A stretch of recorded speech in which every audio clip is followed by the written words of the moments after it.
Have you been told that you're overdue with your pregnancy? Estimating delivery dates can be really confusing, but it doesn't have to be so. In this video, I sit down with my midwife and we talk about due dates and estimated delivery dates of baby. Her answer, brilliant. Be sure to check out what she has to say coming right up.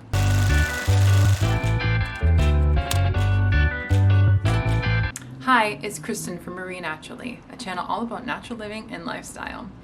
I recently sat down with my midwife and talked about all things home birth and midwifery care, and we talked about so much. It was just amazing. I put it all into a video series, and I hope that you check out the rest of the series after watching this video. Shannon's voice has been featured at the national level, and today she comes to you offering her advice on the topic of estimated due dates. All right, let's get into it. For me, it was interesting because I waited, past 41 weeks. So what do you think as far as like waiting, to see if your body's gonna just take in when it's ready? I think it's important to remember that we have a time period that we literally take and we put a pen in a calendar and we call it a due date. It is not an established thing. Due dates are not an expiration date. So babies can come 3 weeks before that, babies can come 2 weeks after that, and some babies will even fall outside of those bell curves. And it's more about how are you, how is baby, what are we monitoring for, what are the health conditions here. It's about looking at all of those things and seeing what's going on. And I think that that's the part that is really hard to balance. It's hard to balance for moms because they're like, where am I at in this scale?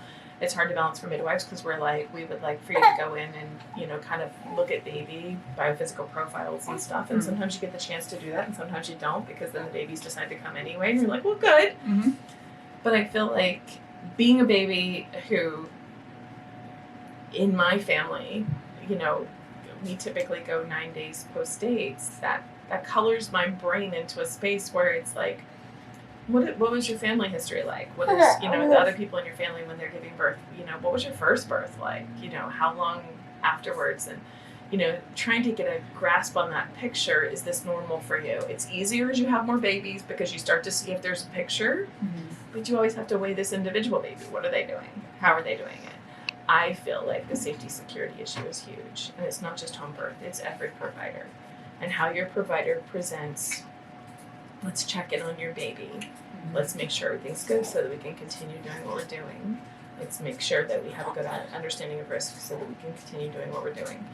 Can be presented really well, and it can be presented as, well, you're getting to be this point, you really need to do something. We really, you need to start castor oil, we need to strip membranes, we need to do all of these things.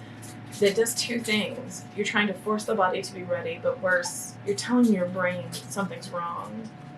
And no human being wants to give birth in an unsafe space. Dads don't like it, moms don't like it, babies don't like it. And when you start creating that idea of a lack of safety, at 40 weeks and 2 days where you're like, well, now you're post dates, then it starts to tell your brain maybe something's wrong. And you can't trust your intuition if you've suddenly reached a place where other people are telling you something may be wrong. Yeah. And that's what's wrong with that whole 5-week window is we're not telling people you're going to fall somewhere on this scale. Let's figure out where. Let's monitor to make sure everybody's doing well. I get more worried about the 37-weekers because they're almost always small. And it's like the 40-weekers are kind of like, okay, we're in the realm of normal. Or 40 weeks, 5 days to 41 weeks, 5 days is where a lot of people who are on the safety scale are just doing well give birth in my practice, and I'm just not. It's weird calling it a practice. I'm in midwifery care. All right, so what do you think? Do you agree? I know that when I was first pregnant, that due date honestly gave me a lot of unnecessary anxiety.